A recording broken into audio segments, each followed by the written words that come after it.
The United States is placing enormous pressure on Israel to come to a temporary ceasefire arrangement with Hamas in exchange for the release of Israeli hostages. And negotiations will resume this week between Israel and the United States, Qatar and Egypt, which is mediating on behalf of Hamas. Inside Gaza, the casualties continue to climb, and ceasefire talks have taken on more urgency as the Muslim holy month of Ramadan draws nearer. It'll start in about a fortnight's time. The United States also wants to avoid an Israeli invasion into the southern Gaza city of Rafah, where more than 1 million Palestinians have fled to escape fighting elsewhere in the Gaza Strip. But speaking on American media, Israel's Prime Minister Benjamin Netanyahu says a Rafah invasion will happen, even with a ceasefire deal.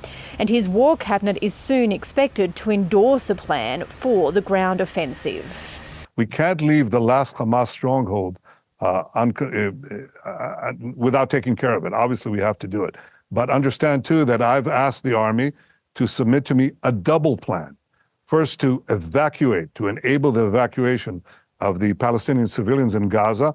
And obviously, second, to destroy the remaining Hamas battalions. That gets us a real distance towards the completion of our victory. And that we're not going to give it up. If we have a deal, it'll be delayed somewhat, but it'll happen. If we don't have a deal, we'll do it anyway.